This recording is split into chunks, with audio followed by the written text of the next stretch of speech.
Sat Narkoba Polres Lombok Barat sudah mendapatkan sabu. Lombok Timur masuk zona merah kasus stunting.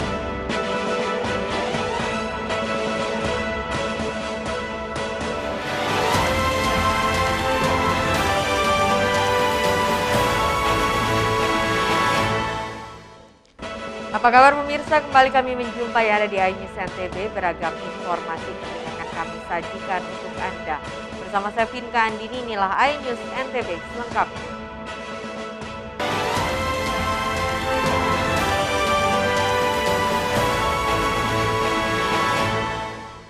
Kita awali dari berita pertama, pemirsa. Seorang pemuda di Kuranji, Labu Api, Lombok Barat ditangkap Sat Narkoba Polres Lombok Barat ketika hendak transaksi narkoba jenis sabu.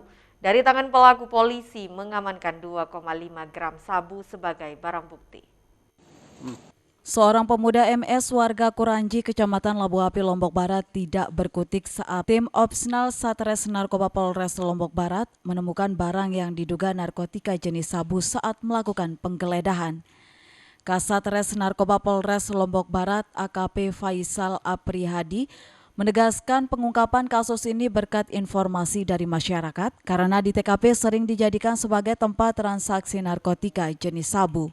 Saat penggeledahan, tim Opsnal Sat Narkoba Polres Lombok Barat mengamankan barang bukti yang berisi 1 klip transparan yang diduga narkotika jenis sabu dengan berat bruto 2,5 gram. Upaya penangkapan terhadap salah seorang terduga pengedar narkoba jenis sabu di wilayah hukum Polres Lombok Barat, yaitu di Kuranji, Kabupaten Lombok Barat. Pada saat itu kami dapat mengamankan satu orang yang berinisial MS, yang dimana di TKP kami menemukan barang bukti yang diduga sabu seberat 2,58 gram serta barang bukti lain yang juga didapat di TKP. Pelaku MS dijerat Undang-Undang Narkotika dengan ancaman hukuman 9 tahun penjara. Dari Lombok Barat, Muzakir, iNews melaporkan. Kita beralih ke informasi lainnya, salah satu penonton MotoGP ditangkap polisi karena kedapatan membawa narkoba jenis ganja. Barang-barang haram tersebut oleh pelaku rencananya akan diedarkan saat event MotoGP beberapa waktu lalu. Seorang pria berinisial MF diringkus Satuan Reserse Narkoba Polres Lombok Tengah karena kedapatan membawa narkoba jenis ganja. Ironisnya, pelaku membawa barang haram tersebut saat menonton MotoGP di sirkuit Mandalika yang digelar 1 pekan lalu. Penangkapan pelaku bermula saat seorang penonton berteriak copet di parkiran timur sirkuit, namun saat diperiksa pelaku sempat membuang sebuah toples bening yang diduga berisi narkoba. Setelah dilakukan pemeriksaan dan penggeledahan, aparat menemukan ganja kering seberat 5 gram yang tersimpan dalam klip bening. Dari pengakuan pelaku, ganja ini dibawa dari Jakarta melalui Pelabuhan Lembar. Barang haram ini rencananya akan dijual di lokasi event MotoGP. Petugas yang ada di parkiran timur Pertamina Mandalika mengamankan salah seorang diduga pencuri karena pada saat itu ada seorang masyarakat yang berteriak copet. Setelah petugas mengamankan, ternyata digeledah terdapatlah 1 buah toples dengan isi tanaman tadi itu ganja. Atas perbuatannya pelaku dijerat pasal 111 ayat 1 Undang-Undang Nomor 35 tentang narkotika dengan ancaman hukuman penjara minimal 4 tahun dan maksimal 12 tahun penjara.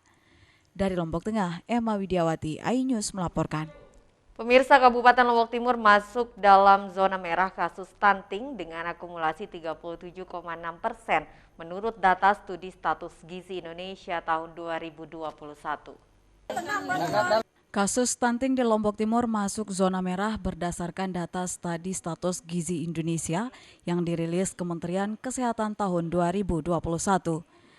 Dari penelitian ini, angka stunting di kabupaten ini mencapai 37,6% dari jumlah balita tahun 2021.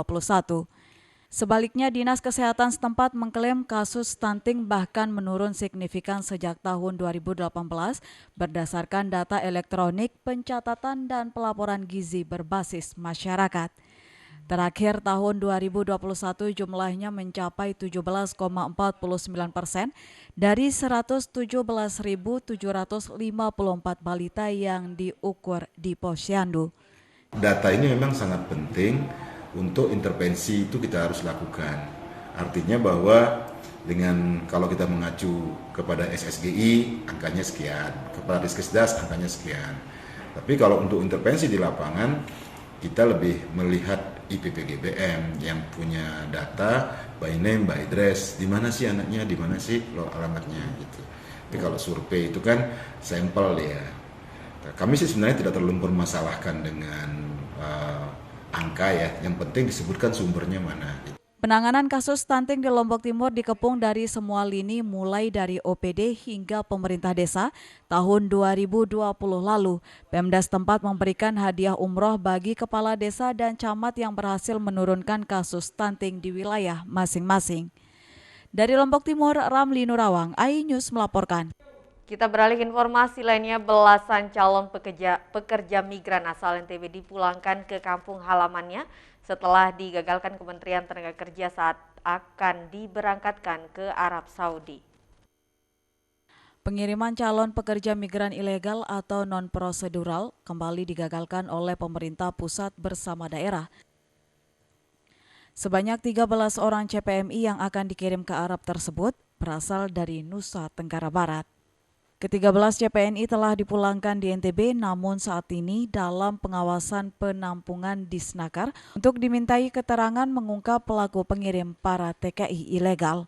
Kepala Dinas Transmigrasi dan Ketenagakerja NTB menegaskan, belum ada pengiriman CPMI secara legal ke Arab Saudi untuk pekerja non-formal dan hanya pekerja formal yang telah ada beberapa sesuai dengan kontrak kerja mereka.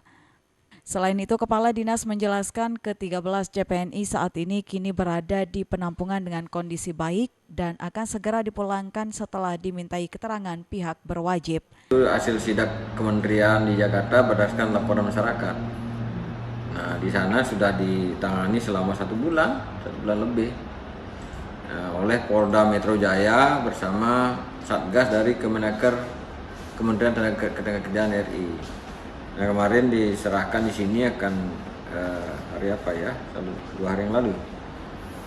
Setelah kita bersama aparat dari kepolisian juga. Nah, hari ini mereka ini kita tampung sementara dalam proses mencari data dan informasi terkait siapa pelaku yang ingin memberangkatkan. Ini kan dugaannya TPPO.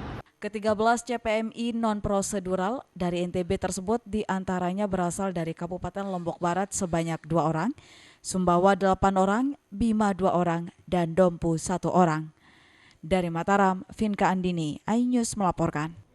Pemirsa, beragam informasi penting lainnya akan kami sajikan untuk Anda sesaat lagi. Tetaplah di iNews NTB.